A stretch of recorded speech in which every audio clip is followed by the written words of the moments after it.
Olá, turminha do terceiro ano. Estamos novamente aqui, agora com a Biologia 4 e vamos trabalhar o reino animal. Nem coloquei, na verdade, aqui quais são as aulas, porque eu vou trabalhar com vocês de poríferos até equinodermos, ou seja, todos os invertebrados. Então, vou adiantar aí muitas aulas com vocês, tá? Aí vocês vão ficar na responsabilidade de fazer a leitura do capítulo, para que possam acrescentar o conteúdo. Outro detalhe, não vou fazer as atividades aqui. Vamos nos encontrar na próxima sexta-feira para substituir a aula do professor Roberto, né, que ele quebrou um galhinho aí para mim. E nessa aula da sexta-feira eu faço todas as atividades com vocês, certo? Responda as questões desses capítulos que estamos aqui, para que a gente possa reforçar o conteúdo. Só que para isso, eu preciso que vocês assistam a essa aula. Então, vamos começar lá com reino animal. Trouxe aqui, na verdade, dividido em uma tabela, né? Para que fique mais fácil, mais rápido e para que vocês tenham todo o material disponível para vocês. Coloquei aqui os filos que correspondem aos animais invertebrados. Poríferos, quinidários, plateumintos, nemateumintos, moluscos, anelídeos, artrópodes e equinodermos. São muitos, mas dividir em partes. Primeiro, as características embrionárias. Lembrando que o reino animal é formado por seres exclusivamente pluricelulares, heterotróficos e que podem apresentar reprodução sexuada ou assexuada. Vou começar com os folhetos embrionários. Lembrando que são 3 folhetos: ectoderme, endoderme e mesoderme. Poríferos são ablásticos. O que isso quer dizer? Não apresentam folhetos embrionários. Por isso, os poríferos não têm tecidos nem sistemas organizados. Eles apresentam somente células especializadas. Quinidários são diblásticos, apresentam somente ectoderme e endoderme.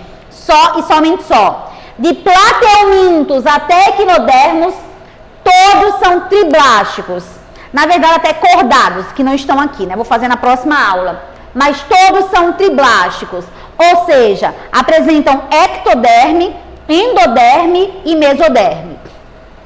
Celoma. O que é o celoma? O celoma é uma cavidade onde vai ocorrer o desenvolvimento corporal desse animal.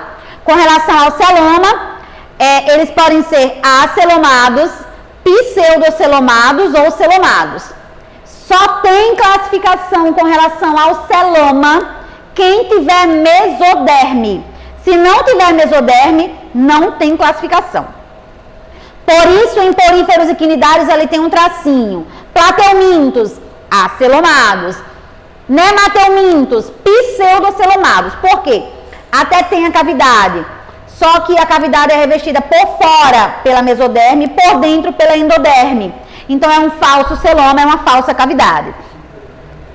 De moluscos à frente, todos são animais celomados. Simetria. Eu traço um eixo e divido o corpo do animal em partes iguais. Então, se eu dividir em 2 partes iguais, simetria bilateral. Em várias partes, simetria radial. Poríferos assimétricos, ou seja, não tem uma simetria definida, ou podem apresentar simetria radial. Quinidários, simetria radial. A medusa, por exemplo, apresenta simetria radial. Plateumintos, nemateumintos, moluscos, anelídeos e artrópodes, simetria bilateral. Somente os equinodermos que apresentam os 2 tipos de simetria. Bilateral, na fase de larva, e radial na fase adulta, certo? Por exemplo, a estrela do mar, que tem simetria pentarradial. Se eu dividir em 5 partes iguais, cada braço representa uma simetria. E por último, origem de boca e ânus. Como poríferos não tem boca nem ânus, não tem classificação. Quinidários, na verdade, de quinidários até artrópodes são protostômios, ou seja, originam primeiro a boca, a partir do blastóporo, depois o ânus. Somente os equinodermos que são deuterostômios. No caso dos equinodermos, eles originam primeiro o ânus, depois que originam a boca a partir do blastóporo, ok? Então, vou sair da frente, caso vocês queiram tirar um print da tabelinha sobre o desenvolvimento embrionário do animal. Agora vamos para a fisiologia, né? Vamos falar sobre os sistemas. Para não escrever o nome completo, eu coloquei assim, ó, digestão, respiração, circulação e excreção. Mas é sistema digestório, sistema respiratório e assim por diante. Vou começar com a digestão. Poríferos é intracelular, ocorre dentro dos coanócitos. Poríferos não tem nenhum sistema. Então, ocorre dentro dos coanócitos essa digestão, por isso intracelular. Quinidários, extra e intracelular. Começa dentro de uma cavidade chamada de gastroderme e termina dentro da célula. Então, primeiro é extracelular dentro da gastroderme e termina dentro da célula, termina intracelular. Quinidários tem boca, mas não tem ânus, por isso o sistema digestório ele é incompleto. Plateumintos também só tem boca, não tem ânus, então o sistema digestório é incompleto. Outro detalhe, apresenta o intestino ramificado, para distribuição de nutrientes também. A planária é o principal representante dos plateumintos, tem uma faringe que chamamos de faringe protraída. Essa faringe ele vai liberar enzimas digestivas externamente e vai absorver os nutrientes praticamente digeridos. Então tem lá essa facilidade de digerir extracorpóreo. Nemateumintos tem boca e ânus, né, sistema digestório completo. Como exemplo dos nemateumintos são vermes, só que nesse caso vermes cilíndricos. Plateumintos são vermes achatados. Moluscos, também sistema digestório completo. Alguns moluscos apresentam uma estrutura chamada de rádula. A rádula está presente na língua de gastrópodes, ela vai conseguir raspar, por exemplo, algumas superfícies. Então, a rádula é muito importante para alguns moluscos. Também apresenta boca e ânus. Anelídeos são vermes, só que vermes terrestres, como a minhoca. Apresentam também boca e ânus, por isso sistema digestório completo. Além disso, apresentam uma válvula chamada de tiflossole. Essa válvula serve para separar, por exemplo, alimento ou contribuir com a trituração deles, apesar de serem detritívoros, mas geralmente uma minhoca, por exemplo, acaba sugando, comendo até areia. Então, essa válvula separa a areia que vai sair nas fezes e vai ser responsável pela formação do húmus. Os artrópodes, também sistema digestório completo, né, boca, e o final do sistema digestório normalmente pode terminar no ânus, alguns podem apresentar cloaca também. E no caso dos artrópodes, tem algumas diferenças, como por exemplo a presença de mandíbulas nos insetos, mandíbulas que são adaptadas para triturar, para sugar, para picar e assim por diante.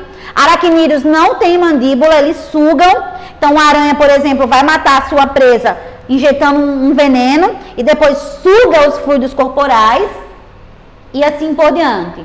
E os equinodermos, também sistema digestório completo, só que tem a participação também do sistema ambulacrário, que é um sistema que vai contribuir com o transporte de substâncias dentro do corpo desse animal. Respiração. Então, os primeiros invertebrados, na verdade, não apresentam uma respiração ou um sistema respiratório desenvolvido. Então, as trocas ocorrem por difusão. Vocês tanto podem encontrar difusão como respiração cutânea. Podem encontrar também. Lembrando que a respiração cutânea ocorre pela superfície corporal. Então, poríferos ocorre por difusão. A água circula dentro do porífero e vai ocorrer a absorção do oxigênio por meio dessas células. Aí vem quinidários também, do mesmo jeito, plateumintos também, nemateumintos também. Só que geralmente os livros não colocam difusão aqui nos nemateumintos, colocam respiração cutânea. Como eu disse, do mesmo jeito vocês podem encontrar cutânea aqui e aqui, tá? Mas geralmente os livros usam difusão lá e cutânea aqui. Moluscos. Moluscos representam o primeiro filo, que apresenta a formação de um pulmão. Na verdade é um pulmão grande, né, rudimentar. Só que em dias muito quentes eles acabam não conseguindo usar o pulmão. Acabam precisando das trocas gasosas por meio da superfície corporal, que é a cutânea. Por isso que os moluscos produzem um muco, né? Eles são melequentos, digamos assim, como lesma, caramujo. Esse muco, na verdade, acaba contribuindo com as trocas gasosas pela pele. Alguns moluscos que são aquáticos, como cefalópodes, polvo e lula, apresentam respiração branquial. Anelídeos. Anelídeos também têm sistema respiratório por difusão, então é cutâneo, é pela pele, pela superfície corporal, que ocorrem as trocas gasosas. Os artrópodes, os artrópodes, além de apresentar a maior biodiversidade do planeta, ou seja, mesmo que eu junte reino monera, protoctista, fungi, plantae e o que sobrar do reino animal, não dá a biodiversidade dos artrópodes. Então, eles são debochados. Além disso, apresenta algumas características que são específicas deles, como é o caso da respiração. Então, respiração traqueal. Como é a respiração traqueal? Nós temos uma traqueia, só que o ar entra pelas fossas nasais, passa pela faringe, laringe e traqueia.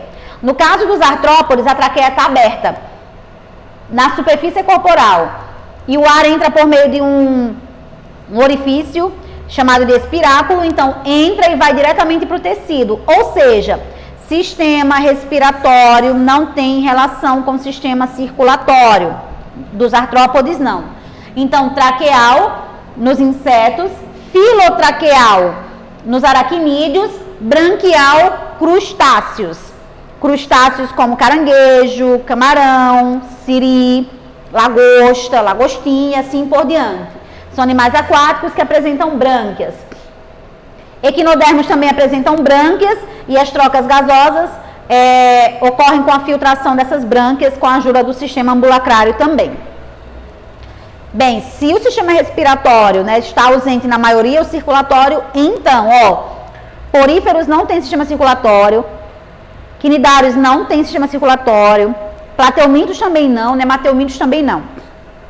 Como é que esses animais transportam nutrientes e gases? Por difusão. Então, vai por difusão de célula a célula. Moluscos apresentam sistema circulatório, lembrando que pode ser aberto ou fechado. O sistema circulatório aberto ou lacunar é aquele que o sangue sai do coração e derrama nos tecidos. Fechado, o sangue sai do coração por um ventrículo, chega por um átrio e não derrama no corpo. O nosso sistema circulatório é fechado. Moluscos, de regra geral, apresentam sistema circulatório aberto, com exceção dos cefalópodes, que são polvo e lula. Polvo e lula apresentam o sistema circulatório fechado, por quê? Eles se locomovem como um sifão, eles enchem de água, depois exalam essa água numa pressão muito grande. Então, se o sistema circulatório deles fosse aberto, ia sair sangue por todo e qualquer orifício, olhos e assim por diante. Além disso, alguns moluscos apresentam outro pigmento respiratório, lembrando que o nosso pigmento respiratório é a hemoglobina. Eles apresentam um pigmento como a hemocianina, que é um pigmento azulado. Anelídeos, sistema circulatório fechado dos anelídeos. Então, eles apresentam como se fossem 5 pequenas bombinhas ou 5 pequenos corações com uma única cavidade que vão bombear o sangue dentro do corpo. Artrópodes, circulação é aberta ou lacunar, então o sangue também derrama. Como eu disse anteriormente, sistema respiratório não tem relação com o sistema circulatório nos artrópodes. O ar vai sozinho, diretamente para os tecidos, pela respiração, e a circulação não tem pigmento respiratório. Por isso, é uma hemolinfa. Não chamamos de sangue nele, chamamos de hemolinfa. Então, pisa aí numa barata para tu ver. Não sai sangue, sai uma hemolinfa. E os equinodermos é por meio do sistema ambulacrário, que vai contribuir com a distribuição de substâncias. Por último, a excreção. A excreção ocorre liberando as excretas nitrogenadas, que pode ser amônia, ureia ou ácido úrico. Obviamente, os primeiros invertebrados não apresentam estruturas específicas ou bem desenvolvidas. Então, poríferos excretam a nível celular por meio dos coanócitos, por meio de uma estrutura, de um mecanismo que nós chamamos de plasmocitose. Quem faz isso são os coanócitos. Quinidários, por meio da superfície corporal. Plateumintos, células flama. As células flama são assim chamadas porque quando elas estão em movimento, elas parecem realmente uma chaminha de uma vela, são chamadas também de solenoides. Nemateumintos, túbulos em forma de H. Imagina um H bem comprido, o tracinho e um orifício no meio. Então, ele recolhe as excretas e libera por meio desses túbulos em forma de H, que também são chamados de renetes. Moluscos nefrídeos, olha, o nosso rim é formado por néfrons. Nefrídeo é como se fosse um néfron em desenvolvimento. Então, os moluscos liberam por meio de nefrídeos. Anelídeos também nefrídeos, só que nesse caso são chamados de metanefrídeos, devido à posição geralmente dorsal. Artrópodes, olha, é a exceção da regra, sempre os artrópodes, né? Eu tenho que parar para passar mais tempo. Os artrópodes apresentam túbulos de Malpighi nos insetos. Esses túbulos de Malpighi, eles servem justamente para recolher essas excretas, depois eliminar por meio de poros, de orifícios. Os aracnídeos também podem ter túbulos de Malpighi e glândulas coxais.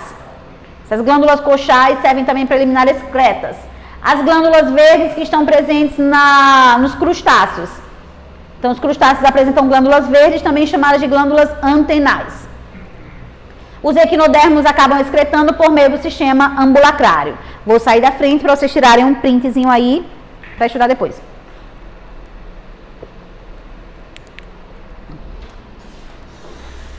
Para encerrar, vamos falar sobre sistema nervoso, reprodução, classificação e doenças.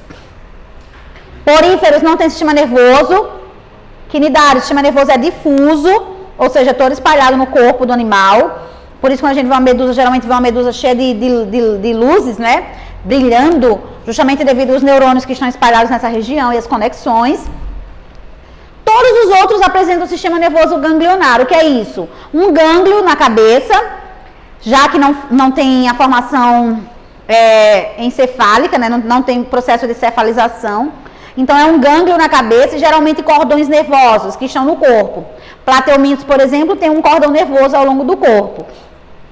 O único que vai mudar são os equinodermos, que apresentam um anel nervoso no meio.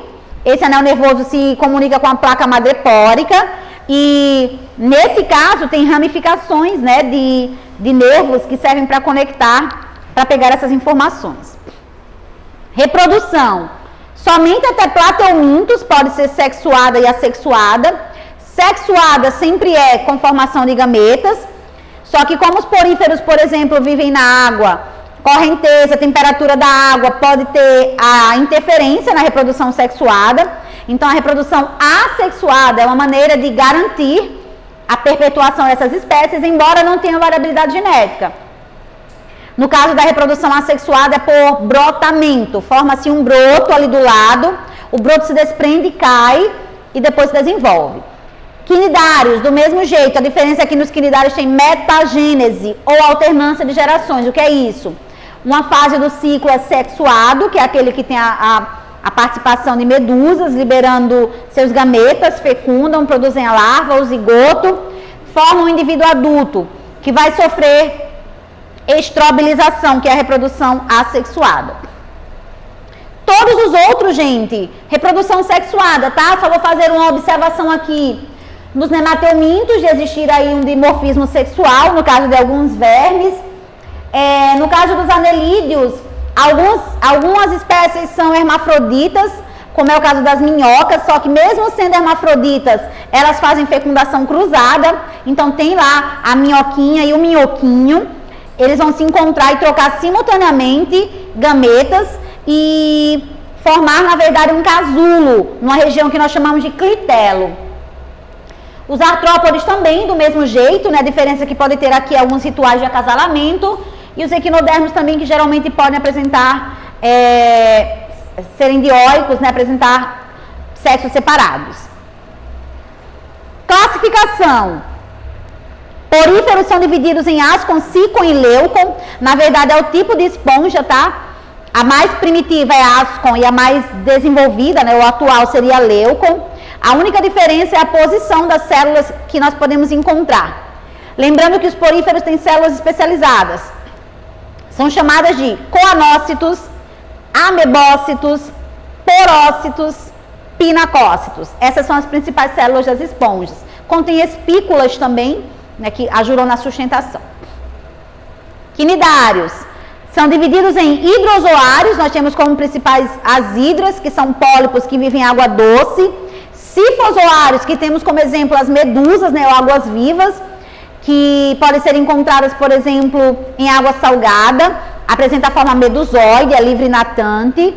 Antozoários, temos como exemplo os corais, a anêmona do mar, que também tem tentáculos, lembrando que a principal característica dos quinidários é a presença de tentáculos, e que nesses tentáculos existem células especializadas chamadas de quinidócitos, que vão liberar substâncias urticantes, que podem provocar queimaduras quando em contato com a pele. A caravela é uma colônia de pólipos, que causa queimaduras constantes no litoral afora, no litoral aí do Brasil. E encontramos muito, é aquela água-viva que parece um saquinho, que tem como se fosse uma bolsinha que fica flutuando. E os cubozoários também são algas vivas, só que menores um pouco, tem esse formato aí, um pouco cúbico, né? Por isso esse nome. Plateumintos tubulários, temos como exemplo as planárias. Trematódios, temos como exemplo o cistossoma, causador da esquistossomose. E cestódio, temos como exemplo a tênia, que pode ser encontrada em carne de porco, que é a tênia solium, ou carne de boi, que é a tênia saginata. Nemateuminto não tem classificação, mas tem muitas doenças causadas por nemateumintos. Moluscos, gastrópodes, lesma, caramujo, caracol. Pelecípodes, também chamados de bivalves, ostra, mexilhão e assim por diante. Lembrando que eles são filtradores, mas eles apresentam um pé que colocam para fora e contribui com a locomoção. Apresentam também um músculo, né, que une fortemente as duas conchas.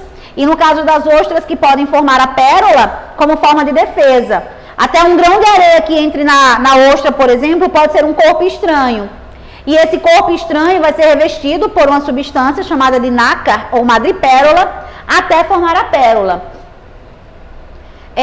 Os cefalópodes, que são assim chamados porque os tentáculos estão presentes na cabeça, e aí nós temos como principal representante polvo, lula, náutilo também. Anelídeos, aquetas. A classificação do anelídeo é baseado na quantidade de cerdas que ajudam na locomoção. Aquetas não têm cerdas, e aí nós temos como principal exemplo a sanguessuga. Oligoquetas tem pouco, lembrando, oligo quer dizer pouco, então poucas cerdas. Como exemplo, a minhoca. Poliquetas tem muitas cerdas, exemplos nereis, que podem ser encontrados também em água salgada. Artrópodes, insetos. Insetos que apresentam a divisão corporal cabeça, tórax e abdômen, e apresenta 3 pares de patas que partem do tórax. Alguns insetos têm asas, voam, como por exemplo borboleta, outros não, como a formiga. Aracnídeos, representado por escorpiões e aranhas. A divisão corporal deles já é cefalotórax, ou seja, ocorreu uma fusão entre a cabeça e o tórax, e abdômen. Então, 4 pares de patas que partem do cefalotórax. Crustáceos. Os crustáceos também apresentam cefalotórax e abdômen, mas apresentam 5 pares ou mais de patas. Exemplo, caranguejo, camarão, siri, lagosta e assim por diante. Miriápodes, eu usei esse termo, tá, gente, por conta da tabela que estava apertadinha, mas o termo miriápodes, na verdade, está em desuso. Vocês encontram mais como quilópodes e diplópodes. Como exemplo de quilópodes, nós temos a lacraia. Como os anelídeos, anelídeos vem de anéis, que formam um corpo ou segmentos. A lacraia só tem um par de patas não, nesse caso, né? A lacraia só tem um par de apêndices, chamamos de apêndices locomotores. Um par por segmento. Já os diplópodes, como o embuá, também chamado de piolho de cobra, apresentam 2 pares de apêndices articulados. Então, essa é a divisão corporal dos artrópodes. Lembrando que é uma novidade evolutiva. Cabeça, tórax, abdômen, apêndices articulados e o exoesqueleto de quitina. Eu não falei sobre a divisão corporal dos moluscos, que eles são divididos em cabeça, pé e massa visceral. E por último, os equinodermos, que nós temos como principais divisões asteroides, equinoides, crinoides, holoturoide e ofiuroida. Os principais que vocês precisam lembrar, tá aqui, ó, asteroide, que são estrela do mar, equinoide, que é o ouriço do mar. Na verdade, são os que mais caem, tá? Aqui vocês podem encontrar pepino do mar, também é uma questão ou outra, principalmente de ecologia. E para encerrar, vamos falar sobre doenças. Olha, plateumintos apresentam 3 doenças: esquistossomose, teníase e cisticercose. Esquistossomose é transmitida por meio das lagoas de coceira. Então, o homem defeca, o homem contaminado com esquistossomose defeca ali próximo. Nas suas fezes contém ovos do cistossoma, que vai ser levado pela chuva, por exemplo, para lagoas, né, lagos. Geralmente lagoas, né, porque são menores. E esse ovo eclode e produz a primeira larva, que é o miracídio, uma larva ciliada.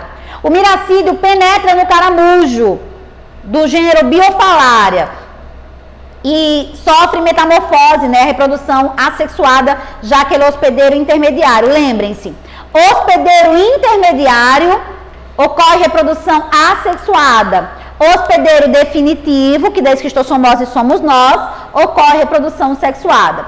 Então, nesse caso, entra miracídio e sai cercária. A cercária é flagelada, permanece na lagoa. Quando a gente entra, ela já penetra diretamente pela pele. Por isso que é chamada de lagoa de coceira. Então, crescimento de fígado e baço, por isso o abdômen fica distendido, né? Fica grande. Essa doença também é chamada de barriga d'água. Profilaxia, ou seja, como evitar, saneamento básico, com certeza, né? Tratamento de água e assim por diante. E também, obviamente, exterminar o caramujo responsável pela fase assexuada do ciclo.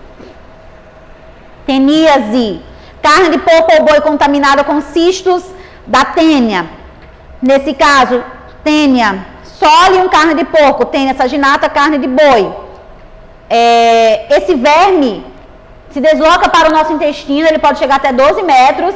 Ele não tem sistema digestório. Desculpa. Ele não tem sistema digestório, por esse motivo, tudo que ele precisa, ele suga os nutrientes já digeridos do seu hospedeiro. Então, ele tem que manter ali, não é, um equilíbrio. Por esse motivo, a tênia produz uma toxina que vai controlar a entrada de outro verme, para não competir com ele. Porque se tiver mais de 2 vermes dentro do intestino desse indivíduo, ele pode morrer. Então, esfoliação, fraqueza, indisposição, tontura, pode ser sintomas da teníase. Lembrando, carne de porco ou boi. A profilaxia, obviamente, saneamento básico e saber a procedência da carne para evitar que ocorra esse tipo de contaminação. Assar bem, né? Carne de porco ou boi. Cisticercose também é tênia, só que é a tênia solium. Ela, no lugar de ficar no intestino, fica no cérebro. E nesse caso, no lugar de ser transmitida por meio da carne mal passada ou mal cozida, ela é transmitida por meio da ingestão de alimentos ou água contaminados com os ovos. Por isso, na teníase nós somos hospedeiros definitivos. Na cisticercose nós somos hospedeiros intermediários. Então, essa é adquirida por meio da ingestão de carne de porco ou boi, essa é adquirida por meio de ovos que estão presentes em água ou alimentos contaminados. Pode levar à morte, tá? Cisticercose, ela começa a construir valas, né, dentro do organismo, na verdade, cavar. E isso pode trazer algumas sequelas, a depender da velocidade de descoberta da doença, né, pode conseguir controlar. E por último, as doenças causadas por nemateuminto. Ascaridíase é causada pelas cáries lumbricoides. A lombriga, que é uma das verminoses mais incidentes em todo o mundo, ela é transmitida de forma muito fácil por água e alimentos contaminados com os ovos desse verme. Então, por isso, saneamento básico, tratamento de água, lavar bem frutas e verduras é importante para o controle da ascaridíase. Ancilostomose ou ancilostomíase é a doença do amarelão, a doença do Jeca Tatu. Jeca Tatu, que é um personagem de Monteiro Lobato, que andava descalço, preguiçoso, sempre pálido. E o verme penetra, Ancilostoma dolorenalis, o nome do verme, penetra diretamente pela pele. Por isso, andar descalço nessas regiões não é legal, justamente porque pode ter presença de larvas na região. E aí os sintomas, como eu disse, esfoliação, preguiça, fraqueza, tontura e assim por diante. Profilaxia, evitar andar descalço e, obviamente, saneamento básico. Bicho geográfico, ele é assim chamado justamente porque ele monta, né? Ele constrói como se fosse um mapa na nossa pele. É o famoso germe, aquele que, por exemplo, geralmente crianças adquirem em contato com fezes ou urina de gatos e cães, mais de gatos, mas pelos dois. Esse verme, ó, vai caminhando de forma subcutânea e vai destruindo o tecido nessa região. Por isso vai ficando como se fosse um mapinha. Coça tanto que irrita, né? Fica muito vermelho, descamando. Mas o tratamento é simples. Então coloca medicamento de forma oral, mas colocaram uma pomadinha também em cima para evitar o crescimento desse verme. Filariose, também chamada de elefantíase, é transmitido por meio da picada da fêmea do mosquito do gênero Culex. Esse verme aqui, o nome dele é Escherichia bancroft, é bem difícil. E esse verme aqui, ele normalmente se aloja nos vasos linfáticos. Quando ele penetra nos vasos linfáticos, ele causa obstrução dos vasos linfáticos. Por esse motivo, ocorre o crescimento, o inchaço do órgão. Arapiraca tinha 2 ou 3 pessoas com elefantíase. Eu sinceramente nunca mais encontrei na rua. Mas para que ocorra a transmissão é preciso que tenha esse mosquito do gênero Culex. Então ele pica, a fêmea pica a pessoa, é contaminada e depois pica um outro indivíduo. Então geralmente o crescimento de membros, como por exemplo pernas, mas pode acontecer também do inchaço de testículos e de mamas também. E a profilaxia, obviamente, é o controle do mosquito vetor. Por último, a oxiurose. Desculpa, gente, mas não tem como. Os meninos aqui, se com esse filariose aqui, eles já ficaram rindo por conta dos testículos, imagina a oxiurose. A oxiurose é típica de crianças. Então, crianças que tudo que pega leva a boca. Até quando faz uma coceirinha lá, por exemplo, no ânus, leva a boca os dedinhos contaminados. Então, a oxiurose, na verdade, a principal forma de contaminação é a autoinfestação. Então, normalmente a fêmea desse verme se desloca para a região anal, principalmente na região no horário da noite, e lá ela começa a pôr seus ovos, produzindo um prurido anal, que seria uma secreção que causa muita coceira. Então o indivíduo vai lá, coça a região anal e depois, sem querer, né, não lava direito as mãos, as unhas e leva novamente a mão à boca, se auto-infestando. Então o oxiuro ou oxiurose é transmitido dessa maneira também, mas esses pequenos ovos também podem ser transmitidos por via oral, ok?